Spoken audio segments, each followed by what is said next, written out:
셜록 홈즈의 마지막 인사 중에서 프랜시스 카펙스 여사의 실종.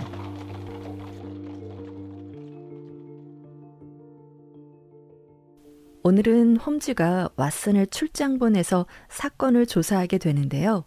읽다 보면 이럴 거면 본인이 가지 왜 왓슨을 보냈을까 하는 의문이 들기도 하는 에피소드입니다. 참 고차원적으로 왓슨을 부려먹는 홈즈가 아닐까 싶어요. 셜록 홈즈를 읽다 보면 나름 사건을 추리하게 되잖아요. 그런데 이번에는 홈즈보다 먼저 사건의 단서를 찾아서 제가 해결을 했더랬습니다. 하하하. 당신도 들으면서 한번 맞춰보길 바랄게요. 작년부터 유튜브 댓글에 닉네임이 아닌 핸들 아이디로 표시가 되면서 닉네임을 부르기가 좀 어려워졌어요. 그래서 내용만 간단히 소개하면 셜록 홈즈를 잘 때 아이와 함께 듣는데 아이가 참 좋아한다는 분도 계셨고요. 또 멀리 미국에서 오랫동안 살고 계신 할머님도 계셨어요. 아이부터 어르신까지 즐길 수 있는 이 책 들어봤니가 된 것 같아서 참 뿌듯하고요. 또 불면증이 있었는데 이 책들을 들으면서 푹 잘 수 있게 됐다는 분들도 계셔서 물론 마음 같아선 처음부터 끝까지 다 들어주셨으면 좋겠지만 이 역시 뿌듯했습니다. 모든 청취자 여러분께 진심으로 감사드려요. 여러분의 댓글을 하나하나 읽으면서 참 많은 보람을 느끼고 있습니다. 오늘도 나름의 취향대로 즐기시길 바라면서 프랜시스 카펙스 여사의 실종 읽어줄게요.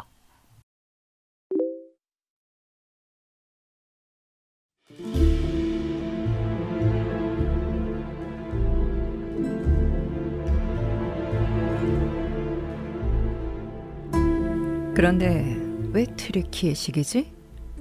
셜록 홈즈가 내 구두를 빤히 쳐다보며 물었다. 나는 등받이 의자에 비스듬히 기대 있었는데 튀어나온 내 구두가 홈즈의 호기심을 끈 모양이었다. 이건 영국산인데 옥스퍼드가에 있는 라티머 상점에서 산 거야. 내가 놀라 대답했다. 홈즈는 지친 표정으로 미소 지으며 말했다. 목욕 말일세.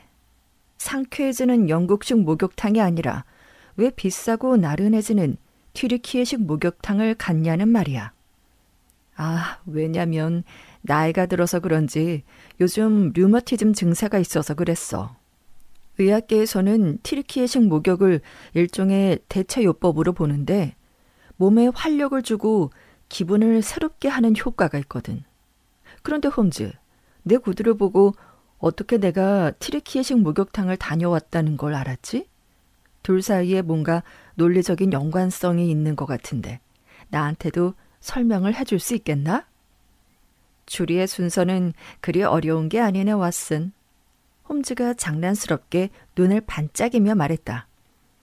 예를 들면 오늘 아침 자네가 누구와 함께 마차를 타고 왔는지 추리하는 것처럼 아주 기본적인 거지. 예를 들지 말고 좀 친절하게 설명해 줄 순 없나? 내가 퉁명스럽게 말했다. 좋아, 왓슨. 아주 논리적이고 기품 있는 항의로군. 어디 보자. 요점이 뭐였더라. 방금 전 마차 얘기부터 해볼까. 자네 왼쪽 코트 소매와 어깨에 흙이 묻어있네. 만약 중앙에 앉았다면 흙이 튀지 않았을 것이고 튀었더라도 왼쪽에만 튀었을 리는 없지. 그러니 자네 옆에 누군가 함께 타고 있었던 게 분명하네. 맞아. 아주 정확해. 터무니없이 단순한 추리네. 하지만 구두와 목욕탕은? 그것도 아주 단순하지. 자네 구두는 이중 매듭으로 묶여 있는데 평소 자네가 묶는 방법과는 다른 방법일세.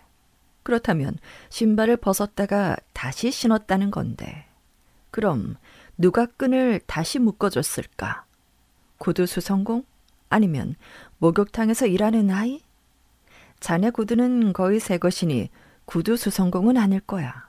그럼 남는 건 목욕탕이지. 참 쉽지 않나. 그럼에도 불구하고 튀르키예식 목욕탕에 다녀온 보람이 있군. 무슨 소리야? 기분을 새롭게 하기 위해 다녀왔다고 하지 않았나. 그러니 제안을 하나 하지. 왓슨, 스위스 로잔으로 기분 전환하러 가지 않겠나. 1등석은 기본이고 왕자님 부럽지 않게 후한 비용을 대주지. 근사한데? 그런데 무슨 이유로? 홈즈는 안락 의자에 몸을 기대고 앉더니 주머니에서 수첩을 꺼냈다. 세상에서 가장 위험한 부류 중 하나는 친구 없이 혼자 돌아다니는 여자일세. 물론 그런 여성은 남들에게 피해를 주지 않고 오히려 누구보다 유용한 존재지만 범죄의 표적이 되기도 하지. 의지할 사람 없이 혼자 철새처럼 돌아다니지. 이 나라 저 나라를 돌아다니며 이 호텔에서 저 호텔로 옮겨 다닐 정도로 경제적으로 여유는 있지만 작은 호텔이나 하숙집의 미로 속으로 들어가 길을 잃기도 하네. 여우의 세계에서 길 잃은 병아리 같은 신세가 되는 거지. 여우에게 잡아먹혀도 아무도 모르는. 나는 프랜시스 카펙스 여사에게 무슨 일이 생긴 건 아닌지 걱정이 되네. 나는 애매한 이야기가 구체적으로 바뀌자 안심이 됐다. 홈즈는 수첩을 보면서 말을 이었다. 프랜시스 여사는 고인이 된 루프턴 백작의 유일한 생존자일세. 자네도 기억하겠지만 백작의 땅은 모두 그의 아들들에게 돌아갔고 그녀는 일부분의 재산만 유산으로 받았는데 그중엔 은으로 정교하게 세공된 오래된 스페인 다이아몬드도 있네. 그런데 그녀는 은행에 보석 맡기기를 거부하고 항상 그것들을 가지고 다니지. 좀 애처롭기도 해. 프랜시스 부인은 중년이 됐지만 여전히 아름다운 미모를 지니고 있네. 그런데 이상한 어떤 일을 겪은 후 자신을 전혀 가꾸지 않는다고 하더군. 여사에게 무슨 일이 있었나? 프랜시스 여사에게 무슨 일이 있었냐고. 살았는지 죽었는지조차 확인이 안 되네. 바로 그게 문제지. 여사는 규칙적인 생활을 해왔는데 지난 4년간 2주마다 가정교사인 도분이 양에게 편지를 써왔네. 도분이 양은 가정교사를 그만두고 지금은 캠버웰에 살고 있는데 지난 5주 동안 여사로부터 편지가 오지 않았다는 거야. 그래서 도분이 양이 나에게 사건을 의뢰했네. 마지막으로 보낸 편지는 로잔 내셔널 호텔이었는데 그곳을 떠나면서 다음 목적지를 알려주지 않은 것 같더군. 가족들은 불안해하고 있고 그들은 매우 부유하니 이 사건의 진상을 해결해 준다면 비용은 얼마가 되던지 괜찮다고 하네. 도분이 양이 유일한 정보원인가? 다른 사람들하고는 연락을 주고받지 않은 거야? 확실한 곳이 하나 더 있는데 바로 은행일세. 독신 여성이라도 생활은 해야 하니 통장은 일종의 요약된 일기장이라 할 수 있지. 그녀가 이용하는 은행은 실베스터 은행이야. 그녀의 계좌를 조사해보니 마지막 날 로잔에서 수표 한 장을 끊었더군. 큰 금액이라 아직 현금이 남아있을 거야. 그 후로는 수표를 딱 한 번 발행했네. 누구한테? 어디서? 마드드빈 양인데 수표를 어디서 발행했는지는 알 수 없지만 3주 전 몽펠리에 있는 리용 은행에서 현금으로 바꿔갔네. 금액은 50만 파운드. 마리드빈 양은 누구야? 이미 확인을 해봤지. 마리드빈 양은 프랜시스 카펙스 여사의 하녀였네. 왜 그녀에게 수표를 지불했는지 알 수는 없어. 하지만 자네가 조사하면 밝혀지겠지. 내가 조사를 한다고? 이제 자네는 건강을 회복하기 위해 로잔으로 가는 거야. 에브럼 노인이 생명의 위협을 받고 있는데 내가 런던을 떠날 순 없지 않은가. 게다가 원칙상 나는 이 나라를 떠나지 않는 게 최선이지. 런던 경찰은 내가 없으면 외로울 거고 범죄자들은 난리 브루스를 떨겠지. 그러니 자네가 다녀오게, 왓슨. 내 조언이 필요하면 언제든 전보를 치고. 한 단어에 이펜스는 하지만 뭐 그런 건 신경 쓰지 말게. 밤낮으로 대기하고 있을 테니. 이틀 후 나는 로잔 내셔널 호텔에 도착했다. 그곳에서 나는 M 모저 지배인의 극진한 환대를 받았다. 그의 말에 따르면 프랜시스 여사는 몇 주 동안 그곳에 머물렀는데 그녀를 만난 모든 사람들이 그녀에게 호감을 느꼈다고 알려줬다. 그녀는 40쯤 됐지만 여전히 아름다웠으며 젊었을 때는 상당한 미인이었을 거라고 했다. M 모저 지배인은 그녀의 보석에 대해서는 전혀 알지 못했지만 그녀의 침실에 단단히 잠겨있는 여행 가방이 있었다고 종업원들이 말해줬다. 하녀인 마리 드빈도 주인만큼 인기가 있어서 그녀는 실제로 호텔 총지배인과 약혼을 했다고 한다. 그녀의 주소를 알아내는데 어려움은 없었다. 몽펠리에 트라장가 11번지에 살고 있었는데 이 모든 것을 기록하면서 홈즈라도 이보다 더 능숙하게 정보를 수집할 수 없을 거라고 느꼈다. 그래도 여전히 풀리지 않는 찜찜한 부분이 있었는데 내가 가진 정보로는 여사가 갑자기 떠난 이유를 알 수 없었던 것이다. 그녀는 로잔에서 행복하게 지냈다. 호수가 내려다 보이는 호화로운 그녀의 방에서 한 계절 동안 머물 거라 생각한 게 분명했다. 그런데 일주일치 호텔비를 지불하고도 바로 다음 날 예고도 없이 떠나버렸다.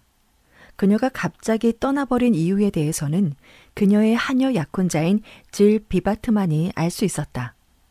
그는 그녀가 떠나기 하루 이틀 전 거무스름하고 키가 큰 수염을 기른 남자가 호텔을 방문한 것과 연관이 있을 거라고 했다. 야만인, 정말 야만적인 사람이었습니다. 그는 마을 어딘가에 묵고 있었는데 호숫가 산책로에서 여사에게 말을 거는 것이 목격됐다. 이후 그 남자는 여사를 찾아 호텔로 왔지만 그녀는 만남을 거부했다. 그 남자는 영국인이었지만 이름은 기록되어 있지 않았다고 했다. 이후 여사는 호텔을 떠났는데 질 비바트와 그녀의 하녀는 그 남자가 찾아온 것과 여사가 떠난 것이 관계가 있을 것이라 생각했다. 그런데 하녀 마리가 여사를 떠난 이유에 대해서는 말하려 하지 않았다. 그 이유를 알려면 몽펠리에로 가서 그녀에게 직접 물어보는 수밖에 없었다. 이렇게 첫 조사는 마쳤다. 두 번째 조사는 프랜시스 카펙스 여사가 로잔을 떠나 어디로 갔는지 알아내는 것이었다. 그녀는 다음 행선지를 비밀로 했는데 누군가를 따돌리려 했음이 분명했다. 그런 게 아니라면 바데냉 표식을 달지 않을 이유가 없었으니까.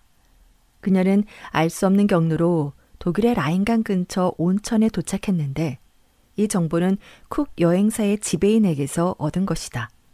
이 모든 정보를 홈즈에게 전보로 보냈고 그의 익살스러운 칭찬을 회신받은 후에 바덴으로 갔다.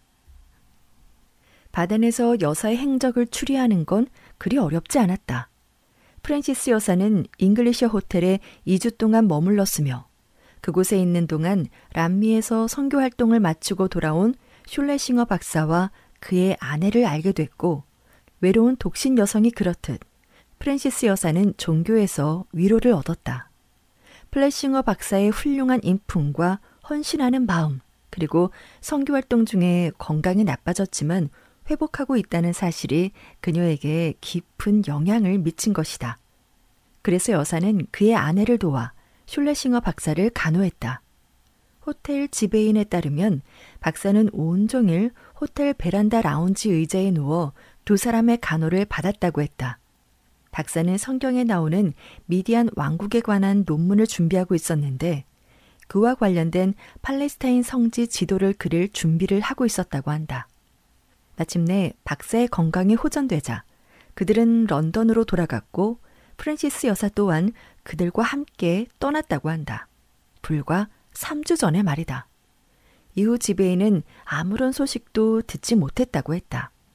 프랜시스 여사의 하녀 마리는 그보다 며칠 앞서 눈물을 펑펑 흘리며 주인 곁을 떠났고 이 일을 이제 그만둔다고 했다. 슐레싱어 박사는 출발 전 자신들의 숙박비뿐 아니라 프랜시스 여사의 숙박비도 지불했다고 한다. 그런데 말입니다. 지배인이 말했다. 프랜시스 여사의 행방을 묻는 분이 또 있었습니다. 불과 일주일 전에 어떤 남자분이 똑같이 물으시더군요. 이름을 말했습니까? 아니요. 하지만 영국인이었습니다. 좀 특이하긴 했지만요. 나는 내 유명한 친구 홈즈의 방법을 따라 지금까지의 정보들을 연결시켜 물었다. 혹시 야만스러웠습니까? 네, 정확한 표현입니다. 그는 몸집이 아주 크고 수염은 덥수룩했고요. 햇볕에 그을렀는데 고급스런 호텔보다 농촌의 여관이 더 어울릴 듯한 그런 사람이었죠. 사납고 불쾌해 보이는 사람이라 기분 상하지 않게 하려고 노력했습니다. 안개가 서서히 걷히기 시작하면서 모든 것이 선명해지듯 수수께끼가 풀리기 시작했다. 사악하고 거친 놈을 피해 선량한 여인이 이곳저곳 피해 다니고 있었던 것이다. 그녀는 그를 두려워하고 있었다. 그렇지 않았다면 로잔에서 도망칠 이유가 없으니까. 그 남자는 여전히 그녀를 뒤쫓고 있었고 머지않아 그는 그녀를 따라잡을 것이다. 혹시 벌써 따라잡은 건 아닐까? 그래서 그녀에게서 소식이 끊긴 건 아닐까? 그녀와 함께 동행한 선량한 사람들이 그 남자에게서 그녀를 보호할 수 있을까? 어떤 끔찍한 목적이 있길래, 어떤 꿍꿍이가 숨어 있길래 이토록 오랜 시간 그녀를 뒤쫓는 것일까? 그게 바로 내가 풀어야 할 문제였다. 나는 홈즈에게서 얼마나 신속하고 정확하게 문제의 핵심을 파악했는지 정보를 보냈다. 그런데 홈즈의 답장에는 슐레싱어 박사의 왼쪽 귀가 어떻게 생겼냐고 묻는 내용뿐이었다. 홈즈의 유머는 이상하고 가끔 불쾌하기도 해서 그의 농담은 신경 쓰지 않았다. 사실 홈즈의 정보를 받았을 때 나는 하녀 마리가 사는 몽펠리에 도착한 뒤였다. 마리를 찾아가 그녀의 이야기를 듣는 건 그리 어렵지 않았다. 그녀는 주인에게 헌신적인 사람이었는데 주인 옆에는 다른 좋은 사람들이 있다고 확신을 했고 또 자신은 결혼을 앞두고 있어 주인을 떠날 수밖에 없었다고 했다. 하지만 바덴에 머무는 동안 주인이 그녀에게 짜증을 부렸고 심지어 그녀를 의심하는 투로 질문까지 했다고 한다. 사실 그러한 이유로 주인을 떠나는 게 마음 편했다고 했다. 프랜시스 여사는 그녀의 결혼 선물로 50만 파운드를 주었다. 마리는 주인이 로잔을 떠나는 이유가 그 이상한 남자 때문이라고 생각을 했는데 호숫가 산책로에서 그 남자가 주인의 손목을 거칠게 낚아채는 모습을 직접 보았으며 그 남자는 사납고 위협적이었다고 했다. 슐레싱어 부부가 런던까지 동행해주겠다는 제의를 프랜시스 여사가 받아들인 것도 그 남자에 대한 두려움 때문일 거라고 확신했다. 여사가 말리에게 그 남자에 대해 언급한 적은 없지만 불안에 떨고 있었던 것으로 보인다고 했다. 여기까지 이야기하고 있는데 그녀가 갑자기 의자에서 벌떡 일어나더니 두려움과 놀라움으로 얼굴에 경련을 일으켰다. 저기 좀 보세요. 그 악당이 여기까지 쫓아왔어요. 내가 말한 사람이 바로 저 사람이에요. 열려있는 거실 창문을 통해 뻣뻣한 검은 수염을 기른 거대하고 거무스름한 남자가 거리를 천천히 걸어가며 집 주소를 확인하는 것이 보였다. 그 남자도 나처럼 마리를 찾고 있는 게 분명했다. 나는 충동적으로 그에게 달려갔다. 영국인이죠? 내가 물었다. 그런데 뭐요? 그가 사악한 눈빛으로 쏘아보며 물었다. 당신 이름이 뭡니까? 알 거 없어. 그가 단호하게 말했다. 상황이 좀 어색했지만 정면 대결이 최선이라 생각하고 물었다. 프랜시스 카펙스 여사는 어디에 있습니까? 그는 놀라서 나를 쳐다보았다. 그녀에게 무슨 짓을 했습니까? 왜 그녀를 뒤쫓는 거죠? 대답해 보세요. 내가 묻자 그 남자는 불같이 화를 내며 맹수처럼 나에게 달려들었다. 나도 싸움이라면 숱한 경험이 있지만 그 남자는 엄청난 괴력의 소유자였고 완전히 분노한 상태였다. 그가 내 목을 조르는 바람에 의식이 거의 사라져갈 때쯤 건너편 술집에서 푸른색 셔츠를 입은 프랑스 노동자로 보이는 사람이 뛰어나와 몽둥이로 그 남자의 팔뚝을 세게 내려치자 내게서 손을 놓았다.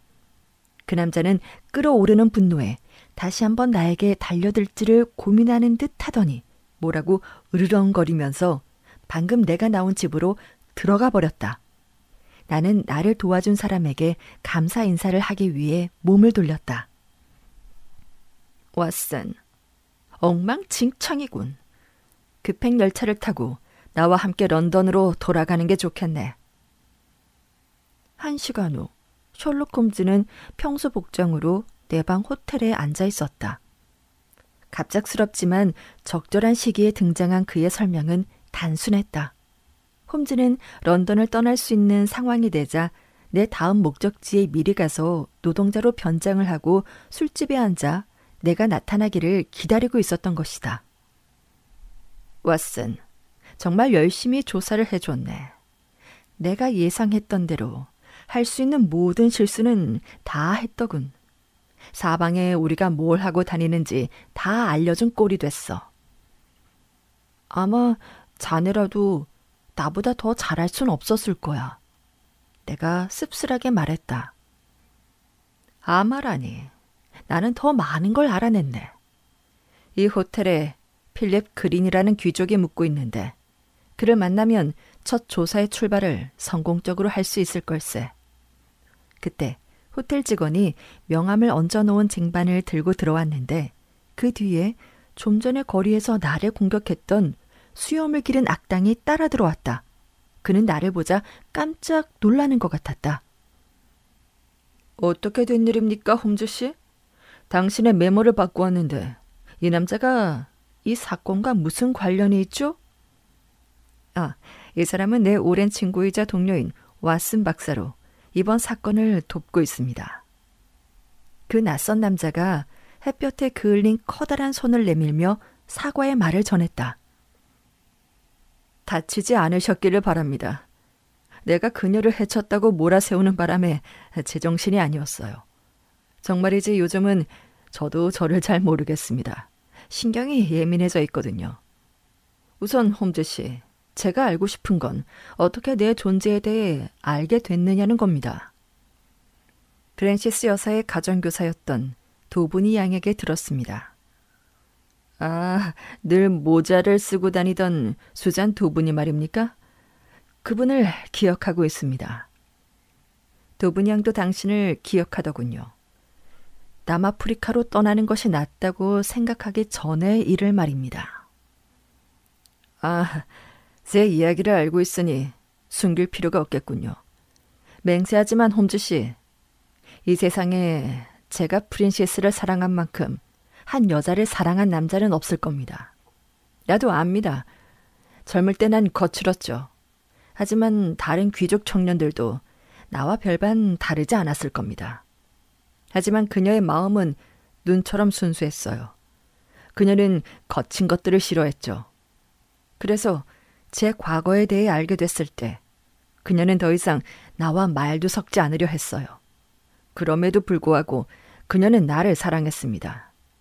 정말 놀라운 건 그녀가 지난 날들을 독신으로 지낼 만큼 나를 사랑했다는 겁니다. 세월이 흘러 남아프리카 금광 바버톤에서 돈을 벌게 됐고 이제 그녀를 찾아가 마음을 돌릴 수 있을 거라고 생각을 했죠. 그녀가 아직 미혼이란 걸 알고 있던 나는 로잔에서 그녀를 만나 모든 걸 시도해봤습니다. 그녀의 마음이 살짝 흔들린 것 같았지만 그녀의 의지는 강했고 내가 다시 찾아갔을 땐 이미 마을을 떠나고 없더군요. 나는 그녀를 찾아 바텐까지 쫓아갔고 얼마 후 그녀의 하녀가 여기에 있다는 소식을 듣게 됐습니다. 난 거칠게 살아온 남자예요. 그러니 왓슨 박사가 내게 말을 걸었을 때 자제력을 잃고 정신줄을 놔버린 겁니다. 제발 부탁이니 프린시스가 어떻게 됐는지 얘기해 주십시오.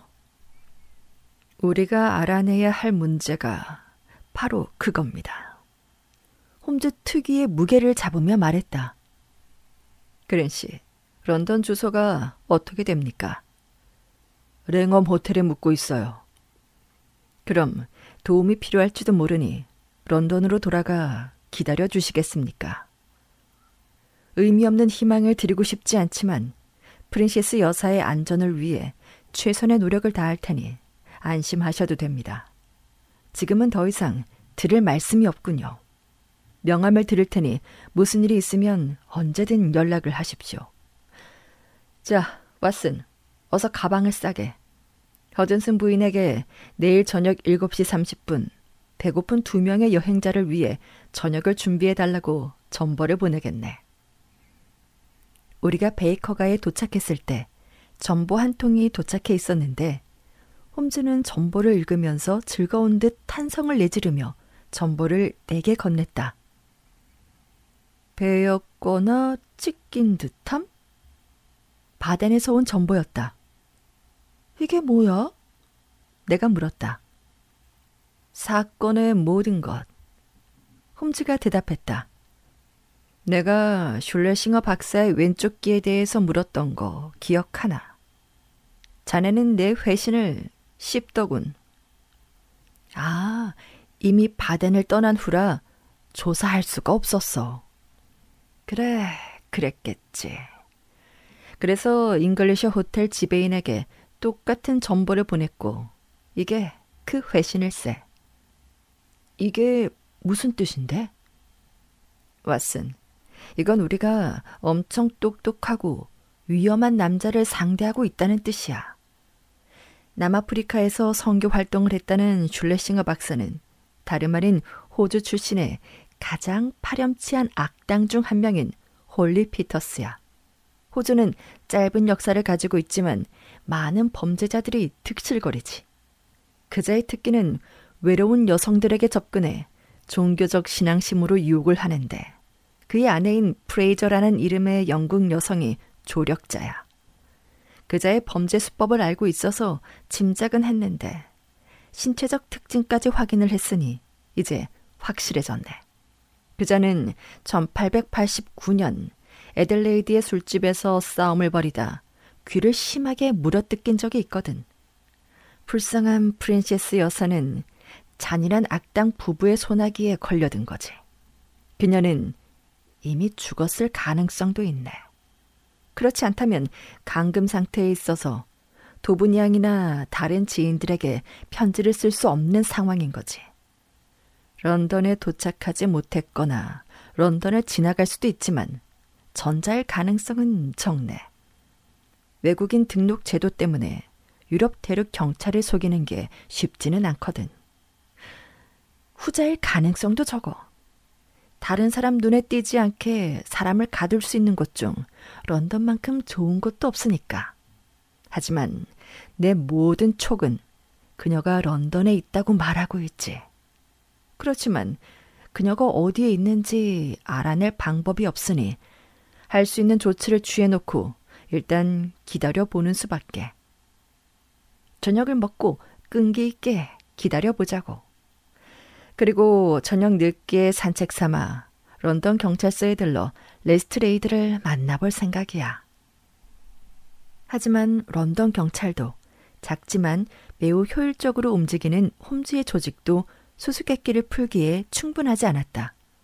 수백만의 런던 사람들이 붐비는 가운데 우리가 찾는 세 사람은 있어 본 적 없던 사람처럼 사라졌다. 광고도 내보았지만 실패했다. 단서들을 추적해봤지만 역시나 아무것도 얻지 못했다. 그들의 옛 동료들을 감시했지만 연락하는 것 같지도 않았다. 그렇게 무력한 일주일을 보내고 나서 갑자기 성광처럼 한 줄기 빛이 비쳤다. 오래된 스페인제 은 펜던트가 웨스트민스터가에 있는 보빙턴 전당포에 맡겨진 것이다. 펜던트를 맡긴 사람은 몸집이 크고 면도를 깨끗이 한 성직자 차림의 남자였는데 전당포에 남긴 이름과 주소 모두 거짓이었다. 귀의 모양까지는 알 수 없었지만 인상착의로 모아 분명 슐레싱어가 확실했다. 랭엄 호텔에 묵고 있는 수염을 기른 친구가 2번이나 소식을 듣기 위해 우리를 찾아왔는데 세 번째 방문은 이 새로운 사실을 알게 된 지 1시간도 채 안 되었을 때다. 그의 거대한 몸에 걸친 옷이 점점 헐렁해지고 있었는데 불안과 걱정으로 말라가고 있는 모양이었다. 내가 할 수 있는 일이 있다면 뭐든 알려주십시오. 우리를 만날 때마다 이렇게 울부짖었는데 드디어 홈즈가 그의 소원을 들어줄 수 있게 됐다. 보석을 저당 잡히기 시작했습니다. 이제 그자들을 잡을 때가 왔어요. 그렇다면 프린시스에게 나쁜 일이 생겼다는 겁니까? 홈즈가 심각한 표정으로 고개를 저었다. 그들이 그녀를 감금하고 있다고 가정하면 그냥 풀어줄 리 없습니다. 그랬다가는 자신들이 파멸할 테니까요. 그러니 우리는 최악의 상황을 대비해야 합니다. 내가 뭘 할 수 있을까요? 그자들이 당신의 얼굴을 본 적이 있습니까? 아니요, 없습니다. 그자는 다음에는 다른 전당포로 갈 가능성이 높은데 그럴 경우 우리는 처음부터 다시 시작해야 하죠. 하지만 일전에 다녀간 전당포에서 값을 후하게 쳐줬고 아무것도 묻지 않았으니 급전이 필요하면 다시 보빙턴 전당포로 올 겁니다. 내가 가게 주인에게 편지를 쓸 테니 이걸 보여주면 당신을 가게 안에서 기다릴 수 있게 해줄 겁니다. 그자가 오면 그를 미행해서 집을 알아내십시오. 하지만 무분별한 행동은 하지 않아야 합니다. 무엇보다 폭력은 절대 안 돼요. 당신의 명예를 걸고 내 지시와 동의 없이는 어떤 짓도 하지 않겠다고 맹세를 하십시오. 이제야 밝히지만 필립 그린은 크림 전쟁에서 아조프 함대를 지휘했던 유명한 제독의 아들이었다. 우리는 이틀 동안 그에게서 아무런 소식도 받지 못했다. 그리고 셋째 날 저녁 그는 창백한 얼굴로 우리 거실로 들어왔는데 그의 거대한 체구의 근육 하나하나가 흥분으로 떨리고 있었다. 찼어요. 그절 찼다고요. 너무 흥분한 상태라 말도 제대로 하지 못했다. 홈즈가 겨우겨우 그를 달래서 안락 의자에 앉혔다. 자, 진정하고 사건이 일어난 순서대로 말씀해 보시죠. 겨우 1시간 전에 여자가 왔었습니다. 이번엔 슐레싱어의 아내가 왔더군요. 그녀가 가져온 펜던트는 녀석이 가져온 펜던트의 다른 짝이었어요. 그녀는 키가 크고 창백했는데 흰 족제비 같은 눈을 하고 있더군요. 그 여자가 맞는 것 같군요. 홈즈가 말했다. 그 여자가 전당포를 나가자마자 뒤쫓았습니다. 그녀는 캐닝턴가를 걸어갔고 난 그 뒤를 밟았죠. 그러다 어떤 가게로 들어갔는데 홈즈 씨, 그곳은 장애사였습니다. 그래서요. 홈즈가 깜짝 놀라 떨리는 목소리로 물었는데 냉정한 잿빛 얼굴 뒤에 불타오르는 영혼이 보이는 것 같았다. 그 여자가 카운터 뒤에 있는 여자와 이야기를 나누길래 나도 가게 안으로 따라 들어갔습니다. 늦어지네요. 그 여자가 이렇게 얘기하는 걸 들었습니다. 그러자 주인이 변명하듯 말하더군요. 진작 끝냈어야 하는데 보통 것과는 달라서 시간이 좀 걸리네요. 그리고 나서 두 여자가 나를 쳐다보길래 몇 가지 질문을 하고 가게를 나왔습니다. 잘하셨습니다. 그 다음엔 어떻게 했습니까? 여자가 밖으로 나왔고 나는 문 옆에 숨었습니다. 늦게 의심이 발동이 됐는지 여자가 주위를 살펴보고는 마차를 불러 세워 탔습니다. 마침 빈 마차가 지나가길래 나도 마차에 올라타 따라갔죠. 그 여자는 브릭스턴 폴튼의 광장 36번지에서 내리더군요. 나는 그곳을 지나쳐 광장 모퉁이에서 내린 다음 그 집을 지켜봤습니다. 누굴 봤습니까? 아래층에 있는 창문 하나만 빼고 전부 어두웠습니다. 창문이 쳐져 있어 안을 들여다볼 수는 없었고요.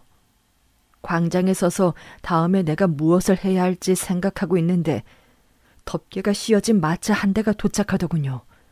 두 남자가 마차에서 뭔가를 꺼내 현관까지 운반을 했는데 홈즈 씨, 그건 관이었습니다. 이런... 순간 저는 뛰어들 뻔했습니다.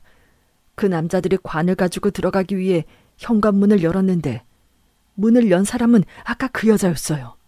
그런데 그 여자가 모퉁이에 서 있던 나를 쳐다보더군요. 날 알아본 것 같았어요. 황급히 문을 닫았으니까요. 하지만 난 선생과의 약속을 기억해냈고 여기로 온 겁니다. 훌륭합니다. 잘하셨어요. 홈즈가 종이 쪽지에 뭔가를 적으며 말했다. 영장이 없으면 법적으로 할 수 있는 일이 아무것도 없습니다. 이 종이를 경찰서에 가지고 가서 영장을 받아오십시오.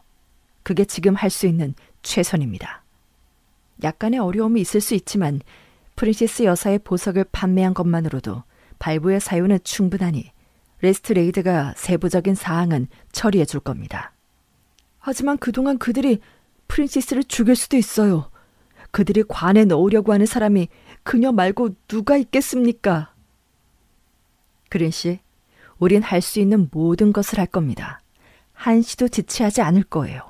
그러니 우리에게 맡기십시오. 의뢰인이 급하게 나가자 홈즈가 말했다. 왓슨, 이제 정규군이 출동을 할 테니 비정규군인 우리는 우리가 해야 할 일을 하세. 상황이 급박하니 최후의 수단을 써야겠네. 자, 볼튼의 광장으로 가능한 빨리 가세. 마차가 국회의사당을 지나 웨스트민스터 다리를 빠르게 지나갈 때 홈즈가 말했다. 상황을 재구성해보자고. 그 악당들이 불쌍한 그녀를 충실한 하녀로부터 떼어놓은 후 그녀를 꼬셔 런던으로 데려왔어. 편지를 썼다고 해도 그들이 가로챘겠지. 그들의 공범이 사전에 가구가 딸린 집을 계약했을 거고 그녀를 데리고 들어가 감금하고 처음부터 누렸던 보석을 빼앗았어. 그리고 보석을 팔아치우기 시작을 했을 거야. 그녀의 행방을 걱정하는 사람이 없을 테니 안전하다고 생각을 했겠지. 그렇다면 이제 그녀를 어떻게 처리할지가 문제인데 그녀를 풀어주면 신고할 테고 그렇다고 영원히 가둬둘 수도 없으니 유일한 해결책은 살인뿐이었을 거야. 그래, 그랬을 것 같네. 이제 우리는 또 다른 추리를 해볼까, 왓슨? 서로 다른 두 개의 생각을 따라가다 보면 분명히 교차점이 나올 텐데 바로 그 지점에서 진실을 발견할 수 있을 걸세. 지금부터는 프린세스 여사의 관점이 아니라 그 관으로부터 역으로 추리를 해보겠네. 안타깝지만 이미 그녀가 죽었다는 증거가 될 거야. 그리고 정식으로 사망 진단서를 받아 매장 절차가 진행된다는 의미일 테고. 만약 그녀가 분명히 살해됐다면 그들은 그녀를 뒷마당 어딘가에 묻었을 거야. 하지만 이건 공식적으로 적법하지. 그게 무슨 의미일까? 의사를 속이고 사망 진단서를 발급받기 위해서는 독을 이용해 그녀를 죽이고 자연사를 가장했을 거야. 그럼에도 불구하고 의사가 그녀의 시신에 접근하도록 놔두는 건 이상하지 않나? 의사가 공범이라면 몰라도. 그럼 진단서를 위조한 걸까? 왓슨, 그건 너무 위험한 방법일세. 그런 방법을 쓰진 않았을 거야. 아, 마부, 여기서 세워주게. 방금 전당포를 지나쳤으니 여기가 장의사일 거야. 왓슨, 자네가 들어가게. 자네는 신뢰가는 외모를 하고 있으니까. 내일 폴리트 광장 장례식이 몇 시에 진행되는지 가서 물어보라고. 장의사 여주인은 의심 없이 아침 8시라고 대답했다. 왓슨, 봤나? 이상한 건 없네. 모든 게 공개적이지. 어떤 식으로든 법적 절차를 따라 진행이 되고 있어. 조금도 두려워할 게 없다는 거지. 그렇다면 정면으로 치고 들어가는 수밖에 없네. 무기는 가져왔나? 지팡이. 그래, 좋아. 그거면 충분하네. 정의를 위해 싸우는 사람은 3배나 강하다는 말도 있지 않나. 우린 경찰을 기다리거나 법의 테두리 안에서 행동할 여유가 없어. 마부, 마차를 여기에 세워요. 자, 왓슨, 예전에 그랬던 것처럼 다시 한번 우리의 운을 시험해보자고. 홈즈는 폴트니 광장 중앙에 있는 크고 어두운 집 현관 벨을 눌렀다. 곧바로 문이 열렸고 희미한 불빛을 배경으로 키 큰 여자가 모습을 드러냈다. 무슨 일이죠? 그녀가 어둠 속에서 우리를 응시하며 날카롭게 물었다. 박사님을 만나러 왔습니다. 슐레싱어 박사님이요. 여기 그런 사람 없어요. 그녀가 대답하고 문을 닫으려 하자 홈즈가 발을 쓱 밀어넣었다. 이름이 뭐든 간에 여기 사는 그 남자를 만나고 싶군요. 여자는 잠시 망설이더니 문을 열어주며 말했다. 들어오세요. 남편은 세상 어떤 사람을 만나도 두려워할 게 없는 사람이니까. 우리가 집 안으로 들어가자 여자가 문을 닫고 우리를 복도 오른쪽 거실로 안내했다. 그리고 방을 나가면서 가스등을 켰다. 곧 피터 씨가 올 거예요. 여자의 말대로였다. 먼지 쌓인 방을 둘러보기도 전에 문이 열리더니 거구에 면도를 깨끗이 한 대머리 남자가 방으로 들어왔다. 크고 붉은 얼굴에 뺨은 축 늘어져 자애로운 인상을 풍겼지만 인매는 잔인하고 악랄해 보였다. 여러분, 뭔가 오해가 있으셨나 봅니다. 그가 점잖고 쉰 목소리로 말했다. 잘못 찾아오신 것 같군요. 여기서 좀 더 아랫길로 내려가시면 그걸로 충분합니다. 우린 낭비할 시간이 없어요. 홈즈가 단호하게 말했다. 애들레이드에서 온 헨리 피터스. 남아메리카와 바덴에서 슐레싱어 목사 행세를 했죠. 내 이름이 셜록 홈즈라는 것만큼 확신합니다. 피터스는 이제부터 나는 그를 피터스라고 부르겠다. 그가 무서운 추격자를 뚫어지게 쳐다보았다.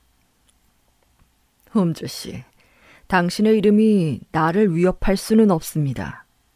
피터스가 냉정하게 말했다. 양심에 걸리는 짓을 하지 않았으니까요. 그런데 우리 집엔 무슨 일로 오셨습니까? 바덴에서 데려온 프린세스 카펙스 여사에게 무슨 짓을 했는지 알고 싶군요. 그 여자가 어디에 있는지 말해준다면 나야말로 기쁘겠군요. 피터스가 냉정하게 말했다. 그 여자에게 100파운드에 가까운 돈을 빌려줬는데 그 대가로 받은 건 하찮은 2개의 펜던트뿐이거든요. 그 여자는 바덴에서 우리 부부에게 작 달라붙어 있었습니다. 그곳에서 다른 이름을 쓴 건 사실입니다. 하지만 그 여자는 우리가 런던으로 올 때까지 우리에게 딱 붙어서는 우리가 그녀의 여행 경비까지 지불해야 했죠. 그리고 런던에 도착하자마자 그 여자는 사라졌어요. 대신 오래된 보석을 비용으로 남겨두고 말이죠. 홈즈 씨, 그녀를 찾아내면 내 빚도 좀 받아주시길 바랍니다. 물론입니다. 찾아드리죠. 그녀를 찾을 때까지 이 집을 샅샅이 뒤질 겁니다. 셜록 홈즈가 말했다. 영장은 가져왔습니까? 홈즈는 주머니에서 권총을 반쯤 꺼냈다. 영장이 도착하기 전까지 이걸로 대신하지. 이제 보니 강도였군 그래. 마음대로 생각하시고. 홈즈가 명쾌하게 말했다. 그리고 여기 옆에 있는 내 동료는 위험한 사람인데 함께 이 집을 수색할 거야. 피터스가 문을 열고 외쳤다. 애니, 경찰을 불러. 치맛자락 날리는 소리가 들리더니 복도문이 열렸다가 닫혔다. 시간이 없네 왓슨. 홈즈가 말했다. 만약 우리를 막으려 한다면 피터스, 큰 코 다칠 거야. 집으로 가져온 관은 어디에 뒀나? 관은 뭐 하시게? 그 안엔 시체가 들어있습니다. 그 시체를 좀 봐야겠군. 내 허락 없인 볼 수 없습니다. 허락 같은 소리 좋아하네. 홈즈는 재빨리 움직여 그를 한쪽으로 밀치고 홀 안으로 들어갔다. 반쯤 열린 문이 바로 우리 앞에 있어서 우리는 그곳으로 들어갔다. 그곳은 식당이었는데 반쯤 켜진 샹들리에 아래 관이 놓여 있었다. 홈즈가 가스등을 켜고 관 뚜껑을 열었다. 관 속에는 수척한 시신이 누워 있었다. 불빛을 비추자 늙고 마른 얼굴이 보였다. 아무리 시달리고 굶주렸다고 해도 아름다운 프린시스 여사가 노인이 됐을 리 없었다. 홈즈의 얼굴에 놀라움과 안도의 표정이 교차했다. 하나님 감사합니다. 다른 사람이야. 엄청난 실수를 했군요, 홈즈 씨. 우리를 따라 방으로 들어온 피터스가 말했다. 죽은 이 여자는 누구지? 정 알고 싶다면 알려드리죠. 내 아내의 유모였던 로즈 스펜더요. 브릭스턴 구빈원 병원에서 찾았죠. 우리는 그녀를 이곳으로 데려와 의사를 불렀습니다. 호섬 의사의 주소는 버뱅크 빌라 13번지고요. 우린 기독교인이니 그녀를 정성껏 돌봤죠. 하지만 이곳에 온 지 사흘째 되는 날 죽었고 사인은 노환이라고 적혀 있습니다.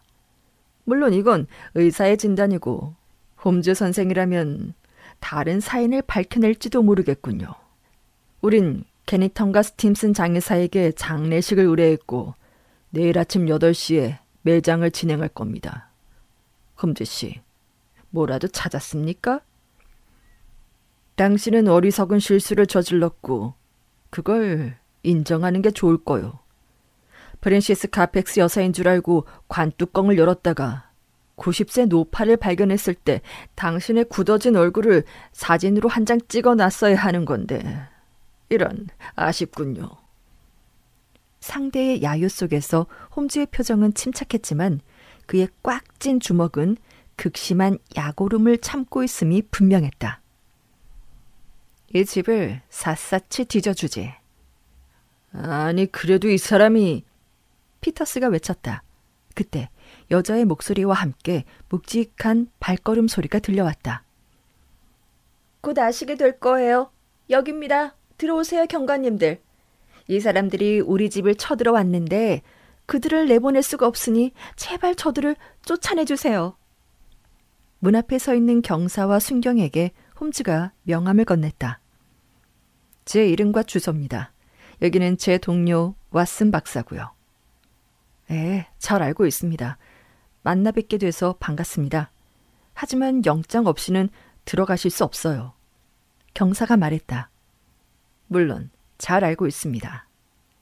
저자를 체포해요. 피터스가 말했다. 이 신사분들을 어떻게 할지는 우리가 알아서 합니다. 경사가 위험 있게 말했다. 어쨌든 홈즈 씨, 나가주셔야 할 것 같습니다. 그렇게 하죠. 왓슨, 나가세. 우리는 밖으로 나왔다. 홈즈는 여전히 냉정했지만 나는 끓어오르는 분노와 굴욕감으로 얼굴이 화끈거렸다. 경사가 우리를 따라왔다. 죄송합니다, 홈즈 씨. 하지만 그게 법이니까요. 압니다. 어쩔 수 없죠. 홈즈 씨가 그 집에 간 건 그만한 이유가 있다고 생각합니다. 혹 제가 도울 수 있는 일이 있다면 실종된 여성이 있는데 분명히 저 집 어딘가에 있습니다. 그리고 곧 영장이 나올 겁니다. 그럼 제가 피터스를 계속 지켜보겠습니다, 홈즈 씨. 무슨 일이 생기면 바로 알려드리죠. 때는 저녁 9시였고 우리는 곧바로 브릭스턴 구빈원으로 향했다. 그곳에서 우리는 얼마 전 자비로워 보이는 부부가 찾아와 지능이 낮은 노인이 자신들의 예전 하녀라고 주장하며 데려가겠다고 해서 허락을 해줬다는 것이다. 하지만 노파가 죽었다는 소식을 듣고도 그들은 놀라지 않았다. 다음 우리의 목표는 의사였다. 의사는 왕진을 요청받아 왔고 노안으로 죽어가는 노파를 보았으며 그녀가 임종하는 모습을 지켜봤기에 절차에 따라 사망 진단서에 서명을 했다고 했다. 그 모든 것이 정상이었고 노인의 죽음은 의심할 만한 것이 없었습니다. 의사가 말했다. 그 정도 신분의 사람들이 하인도 없이 산다는 게 좀 이상했지만 의심할 만한 것은 없다고 했다. 더 이상 의사에게서 알아낼 정보는 없었다. 마침내 우리는 런던 경찰청으로 향했다. 영장과 관련해 절차상 어려움이 있어 다음날 아침이 되어야 치안판사의 서명을 받을 수 있다는 것이었다. 영락없이 홈즈는 내일 아침 9시까지 기다렸다가 영장을 받아 레스트레이드와 출동해야만 했다. 그렇게 하루를 보내나 싶었는데 자정이 다 돼서야 아까 그 경사가 우리를 찾아와 창문 여기저기에 불빛이 깜빡거리는 걸 보았지만 집을 떠난 사람도 들어온 사람도 없었다고 했다. 우리는 인내심을 발휘할 수 있게 해달라고 기도를 하고 내일이 오기를 기다리는 수밖에 없었다. 홈즈는 그날 밤 내내 말을 걸 수 없을 정도로 신경이 예민했고 잠을 자기엔 안절부절했다. 그는 짙은 검은 눈썹을 찌푸린 채 길고 긴장된 손가락으로 의자 팔걸이를 계속해서 두드리며 담배를 피웠고 밤새 집안을 배회하는 소리를 들어야 했다. 마침내 다음 날 아침 잠에서 깨어났을 때 홈즈가 내 방으로 달려 들어왔다. 가운을 입고 있었지만 창백하고 텅 빈 눈을 보아 한숨도 자지 못했다는 걸 알 수 있었다. 장례식이 몇 시라고 했지? 8시 아니었나? 홈즈가 다급하게 물었다. 지금은 7시 20분이네 왓슨. 신이 내게 주신 머리가 어떻게 됐나 보네. 빨리 서둘러야 해. 생사가 걸린 문제라고.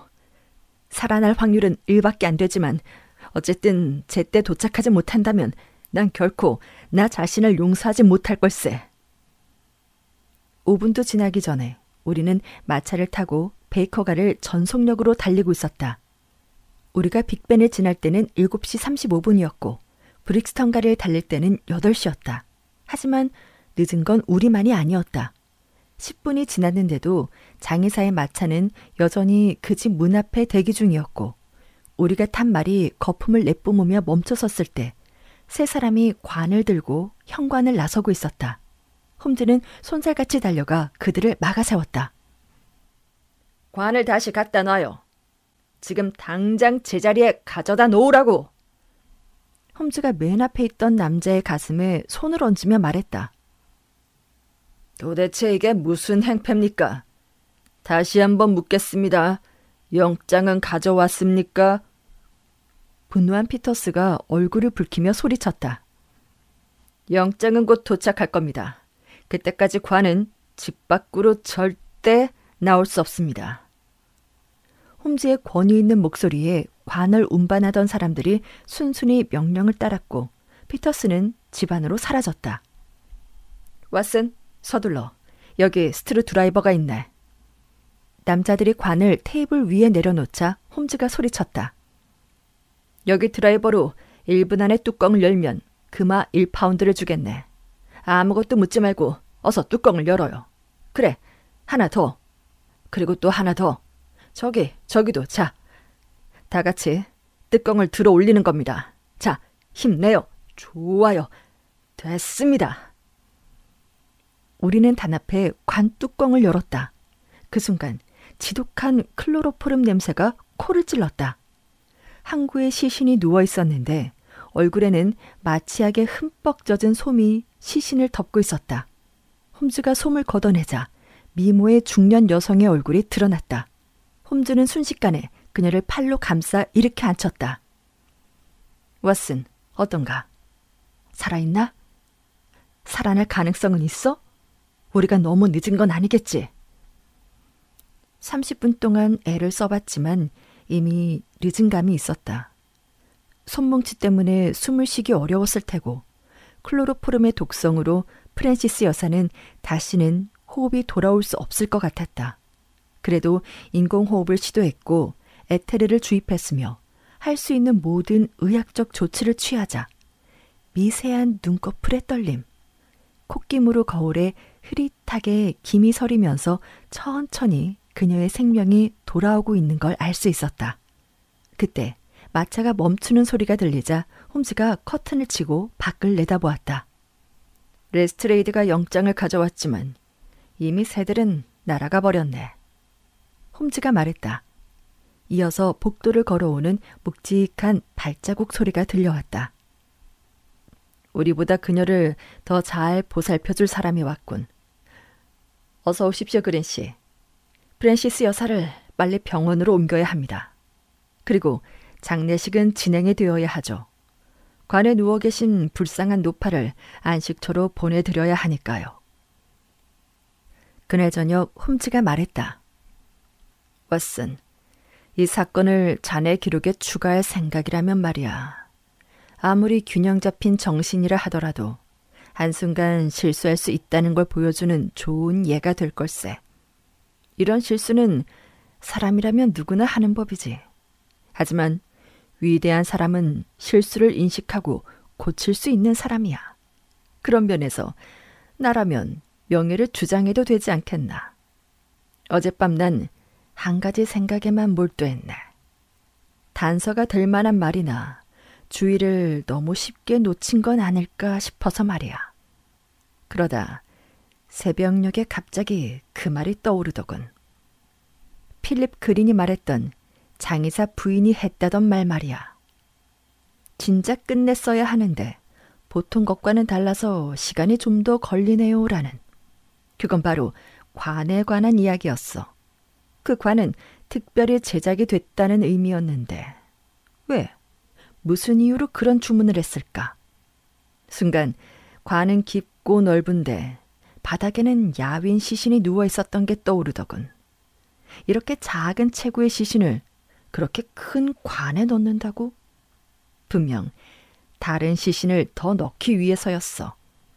사망 진단서 한 장으로 2명을 묻으려 한 거지. 너무나도 명백했는데 난 발견하지 못했다니.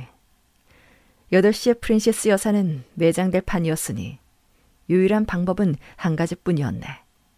관이 집을 떠나기 전에 막는 거였지.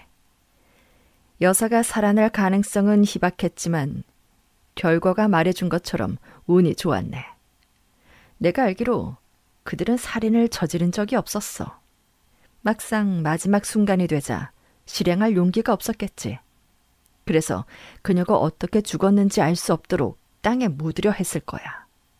혹 시신이 드러나더라도 사인을 알아낼 방법이 없으니까. 난 그들이 그렇게 생각했기를 바라네. 자네도 사건 현장을 충분히 재구성할 수 있을 거야. 그 집 위층에 끔찍한 방을 봤지. 프랜시스 여사는 그 방에 오랫동안 갇혀 있었을 걸세. 그들이 그녀를 클로로포름으로 제압해 기절을 시킨 후 그녀를 아래층으로 옮겨 관에 넣고 혹시라도 깨어날 것을 방지하기 위해 클로로포름을 관에도 잔뜩 뿌린 후 뚜껑을 닫고 못질을 했지. 영리한 수법이었어. 수많은 범죄를 봐왔지만 이런 범죄는 역사상 전무후무했네. 선교사 부부가 레스트레이드의 소나기를 빠져나간다면 앞으로 그들의 눈부신 활약을 기대해도 좋을 걸세.